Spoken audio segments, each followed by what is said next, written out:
morning, ito po yung topic namin sa aming case study.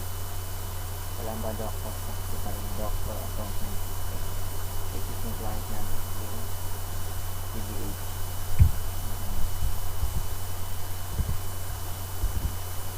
Introduction. Doctor Appointment System is designed to provide a schedule to your doctor instead of going to the hospital for an appointment. Sa introduction, dito mo sinasabi yun kung yung doctor appointment system yung pinaka-system namin. Ano yung pinaka-top.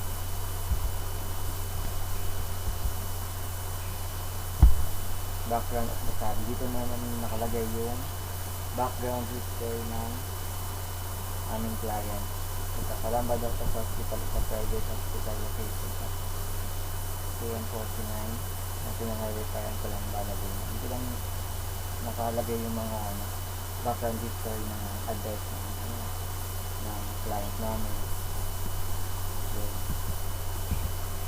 Objective. Ang pinaka-main objective namin is to develop an organized system that easily can set an appointment to the specialized doctor.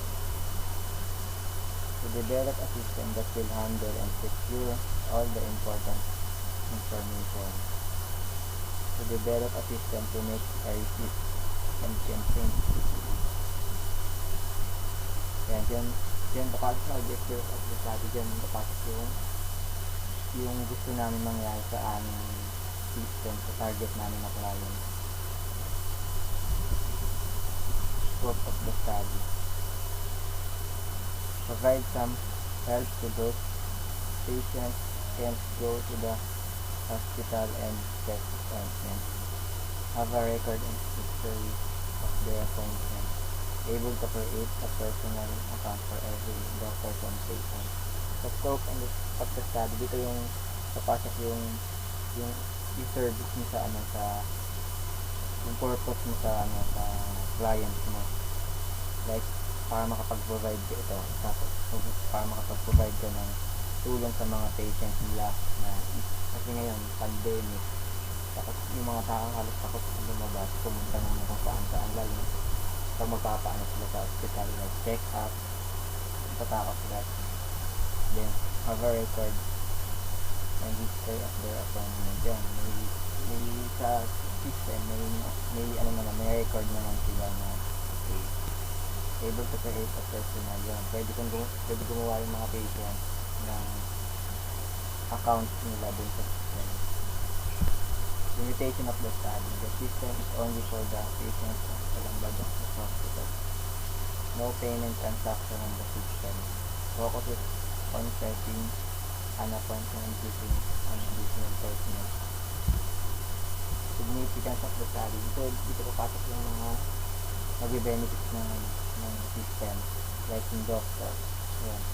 Manage the numbers of patients having appointment in every day. Patients, yung mga pasyente. In terms of the hospital, will become faster and less hassle for waiting and the appointment. Satisfaction of the patient is also the benefit to promote the good service. Future researchers, yan. Yung mga susunod sa amin. The study would serve as a reference for future researchers also would see the possibilities of upgrading the system. Siyempre, yung basically yung Calamba Doctors Hospital. After namin, gumamit sa research methodology namin, gumamit kami ng waterfall model.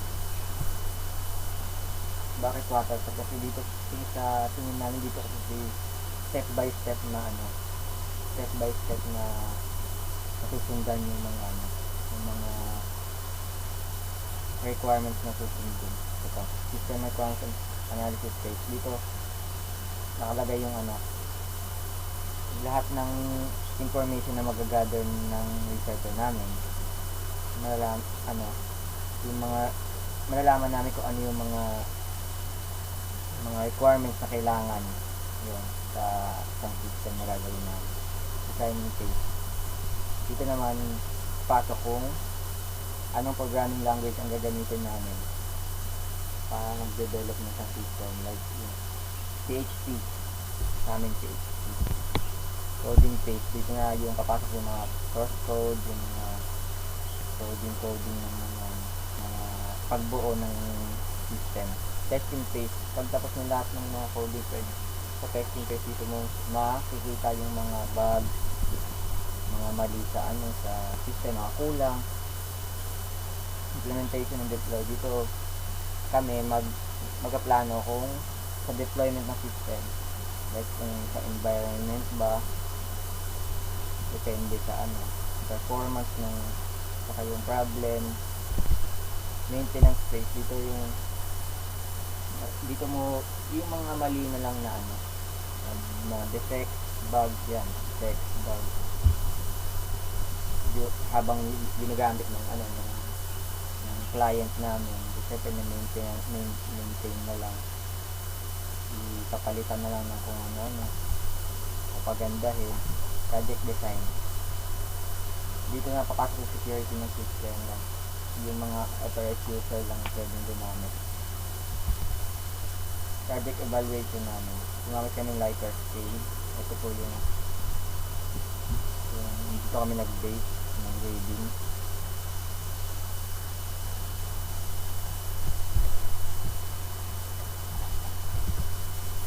Number of respondents, 30, total 30 yung respondents namin. 12 na lalaki at 12 din na babae. Parehas lang din po yun sa automated sa manual. Ito po ang result ng manual, ay ng automated pala. Over the average, 4.74, excellent po. Then, sa manual, ang overall average is 2.62.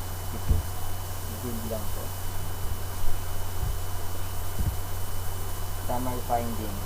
After the survey, the researchers undergo checking the statement, directions, and questions to know what the possible problem and what solution can be solved in the study.